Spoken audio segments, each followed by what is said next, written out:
Hello students, आज हम लोग स्टार्ट करेंगे एसेक्सुअल रिप्रोडक्शन पैटर्न में बडिंग, फ्रेगमेंटेशन और रीजनरेशन। ठीक है, इन तीनों को समझेंगे।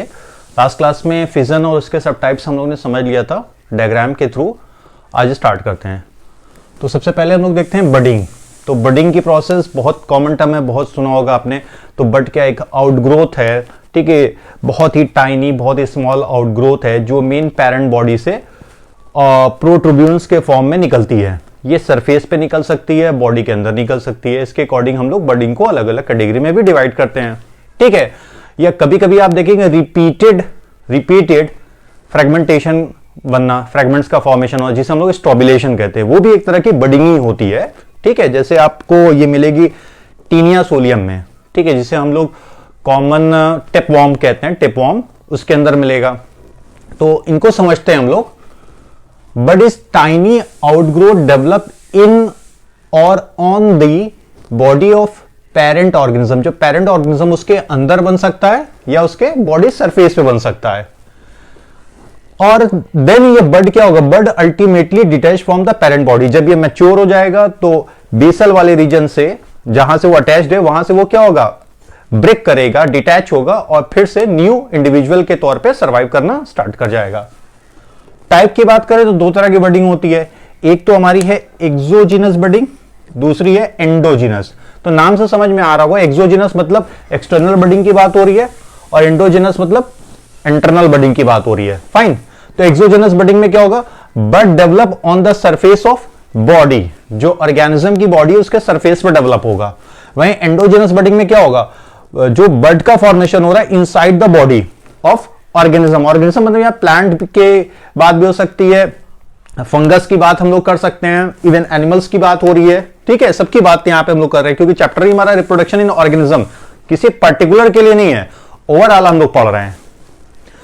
एग्जाम्पल के तौर पे देखें एक्सोजिनस बडिंग, तो ईस्ट में है साइकॉन या स्पंज, हाइड्रा में एक एग्जाम्पल दिया हुआ है। ईस्ट में आप देखिए, ईस्ट है, इस पे सरफेस पे एक आउटग्रोथ का फॉर्मेशन हो रहा है। इस आउटग्रोथ को हम लोग नाम क्या दे रहे हैं, बड। न्यूक्लियस क्या हो रहा है, डिवाइड हो रहा है, एक न्यूक्लियस ट्रांसफर हो रहा है कहां, बड में। ये बड पेरेंट बॉडी पे ग्रो कर रही है, मैच्योर कर रही है। This one is the growing bud, है ना, ग्रोइंग बड। जब ये मैच्योर हो जाएगी, अपना ग्रोथ कंप्लीट कर चुकी है, तो ये क्या होगी, इस जगह से ब्रेक कर जाएगी, ब्रेक करके फिर से न्यू इंडिविजुअल का फॉर्मेशन कर लेगी। इसी तरह से आप साइकॉन में देखिए, जो मेन प्लांट बॉडी है साइकॉन की, इस पे ये बड का फॉर्मेशन हो रहा है। नॉट साइकॉन को हम लोग प्लांट, मैंने बोल दिया प्लांट नहीं है, ठीक है, साइकॉन इज द एनिमल। और यहां पे बड का फॉर्मेशन हम लोग देख रहे हैं। ये बड मैच्योर होगी और यहां से अलग हो जाएगी, फिर से न्यू इंडिविजुअल के तौर पे सरवाइव करेगी। अब इंटरनल बडिंग का एग्जांपल देख लेते हैं। जैसे gemmule formation in few sponge, for example Spongilla. अब ये कुछ फ्रेश वाटर स्पंज हैं जहां पर आपको जेम्यूल फॉर्मेशन दिखेगा। ठीक है, gemmule formation in fresh water sponge, for example spongilla. This is the example of endogenous budding.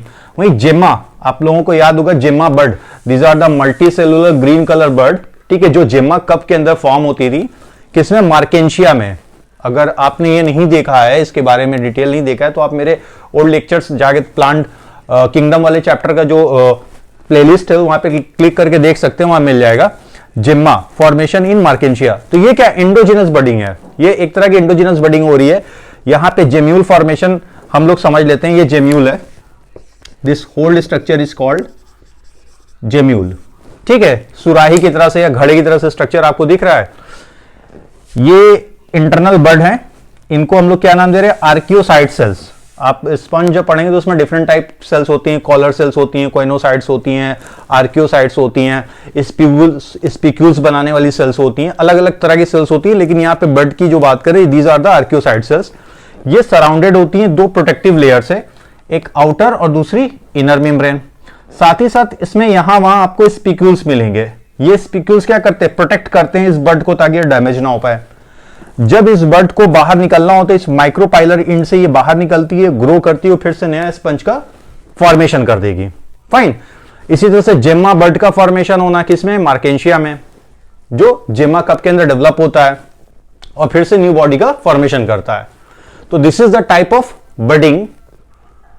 अगर हम लोग थोड़ा सा और इसको एलाबोरेट करके समझना चाहें, इसी को। तो कुछ केस में कभी कभी ऐसा होता है, जैसे ईस्ट की बात करते हैं, यहां पे ये पेरेंट ईस्ट बॉडी है, इस पे एक बर्ड निकली, इसी पे एक और बर्ड निकल जाएगी, फिर इसी पे एक और बर्ड, स्मॉल बर्ड निकल जाएगी। तो इस कंडीशन को हम लोग टॉरुलेशन कहते हैं। क्या बोलते हैं? टॉरुलेशन। और ये स्टेज कहलाती है टोरुला स्टेज। क्या कहलाती है? टोरुला स्टेज। यानी bird with in the bird, आपको बर्ड है मेन बर्ड, फिर इसके बाद इस पे भी बर्ड निकल आ रही, स्मॉल बर्ड्स, ठीक है। तो ये स्टेज कहलाती है टॉरुला स्टेज, और इस तरह की प्रोसेस क्या कहला रही है? टॉरुलेशन। नेक्स्ट आते हैं हम लोग फ्रेगमेंटेशन पे। तो फ्रेगमेंटेशन नाम से समझ में आ रहा है, जो पेरेंट बॉडी है वो फ्रेगमेंट्स में ब्रेक करेगी, छोटे बड़े फ्रेगमेंट्स का फॉर्मेशन होगा, और ये फ्रेगमेंट्स डेवलप करेंगे फिर से न्यू इंडिविजुअल बॉडी में। तो पेरेंटल बॉडी ब्रेक इनटू 2 और more pieces known as fragments, and finally each fragments develop into an individual, ठीक है। यानी कि न्यू फिर से इंडिविजुअल का फॉर्मेशन हो जा रहा है। एग्जाम्पल के तौर पर देखें तो स्पॉन्ज में प्रोसेस हो रही है, सी एनिमोन में, इकाइनोडर्म्स फॉर एग्जाम्पल स्टारफिश। इसी तरह से अगर एल्गी में देखें तो फिलामेंटस एल्गी, स्पायरोगैरा, यहां पे ये प्रोसेस हो रही है। उसी तरह से फंगस में अगर हम लोग देखें तो राइजोपस है, क्लेविसेप्स है, ठीक है। अगर ब्रायोफाइट्स में देखें तो मार्केंशिया का एग्जाम्पल है, टेडोफाइट्स में देखें तो सिलेजिनेला के एग्जाम्पल है। ये कुछ एग्जाम्पल्स हैं प्लांट्स, एनिमल्स और फंगस के, जहां पर फ्रेगमेंटेशन की प्रोसेस पाई जाती है, जिसमें क्या होता है? पेरेंट बॉडी 2 या 2 से ज्यादा फ्रेगमेंट्स में ब्रेक कर जाएगी, ठीक है, और हर फ्रेगमेंट से फिर से न्यू इंडिविजुअल बॉडी का फॉर्मेशन हो जाएगा। नेक्स्ट आते हैं रीजनरेशन। तो what is the regeneration? Regeneration से समझ में आ रहा है कोई बॉडी ब्रेक कर जा रही है, और जो ब्रेक हुआ पार्ट है उससे ही पूरी बॉडी का फॉर्मेशन हो जाना, एक तरीका ये हो गया। दूसरा तरीका क्या है? जो बॉडी लॉस हो रही है उससे न्यू बॉडी नहीं बन रही है, बल्कि जहां से लॉस हो रही है वहां से न्यू बॉडी का फॉर्मेशन हो जाना। अब ये दोनों अलग अलग है और कहां मिलता है देखते हैं। तो regeneration, it is the regrowth और रीजनरेशन ऑफ इंजर्ड और होल बॉडी पार्ट्स, ठीक है, पूरी बॉडी का फॉर्मेशन हो जाना। सबसे पहले इसको नोटिस किया था अब्राहम ट्रेम्बले ने इन हाइड्रा, ये दिया हुआ काफी पहले 1740, ठीक है, 200 साल से ऊपर हो गए, तब क्या कहते हैं इन्होंने डिस्कवर किया था इस चीज को, ये सबसे पहले रिपोर्ट किया था और देखा था। टाइप देखे तो 2 तरीके यहां पर दिख रहे हैं हमको, एक तो है मॉर्फोलैक्सिस और दूसरी इपीमॉर्फोसिस। एक है मॉर्फोलैक्सिस, दूसरी इपीमॉर्फोसिस। तो मॉर्फोलैक्सिस में क्या हो रहा है? जैसे मैंने पहले बताया था, whole body regenerate from a small fragment. जो फ्रेगमेंट ब्रेक हुआ है, जो टूट के अलग हुआ है, दिस इज नॉट फ्रेगमेंटेशन, समझिएगा।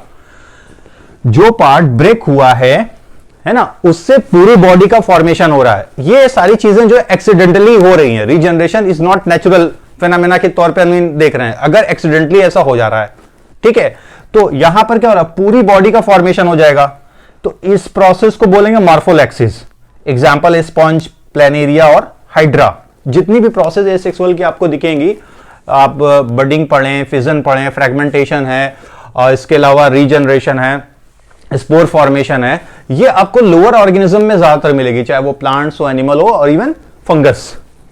नेक्स्ट आते हैं इपीमॉर्फोसिस। इपीमॉर्फोसिस क्या है? Regeneration of lost body part. यहां पे ऐसा नहीं हो रहा कि जो पार्ट ब्रेक करके अलग हुआ है, जो फ्रेगमेंट निकल रहा है, उससे पूरी बॉडी बने, बल्कि जिस जगह से वो पार्ट लॉस हुआ है वहीं पर न्यू बॉडी या उस पार्ट का फॉर्मेशन होगा। न्यू बॉडी का नहीं, बल्कि उस पार्ट का ही फॉर्मेशन होगा। जैसे broken tail regeneration in lizard. Lizard में आप जो वॉल लिजार्ड होता है, उसमें क्या होता है? अगर टेल किसी वजह से ब्रेक कर जा रही है तो उसी पॉइंट पे टेल का फॉर्मेशन हो जाएगा, उस टेल से न्यू बॉडी का फॉर्मेशन नहीं होगा, टेल फिर से रीजनरेट कर जाएगी।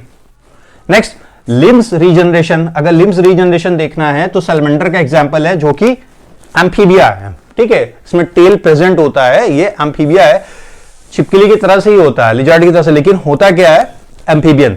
यहां पे लिम्ब रीजनरेशन होता है। अगर लिम्ब को कट कर दिया जाए, ये एक्सपेरिमेंटली देखा भी गया है कि अगर लिम्ब्स को कट कर दिया जाए तो वहां पर फिर से लिम्ब्स नए बन जाएंगे। ऐसा कुछ नहीं होने वाला कि जो लिम्ब्स आपने कट करके अलग किया उससे न्यू बॉडी का फॉर्मेशन हो जाएगा, बिकॉज यहां पर क्या है? रीजनरेटिव सेल हैं, रीजनरेटिव सेल हैं जो ये प्रोसेस को परफॉर्म करती हैं। तो उम्मीद है ये लेक्चर समझ में आया होगा। अगर कोई भी अपडेट आपको करना है तो आप कमेंट्स में कर सकते हैं, लाइक करिएगा, शेयर कीजिएगा। नेक्स्ट लेक्चर में हम लोग जल्दी मिलते हैं, तब तक के लिए आप लोगों का शुक्रिया।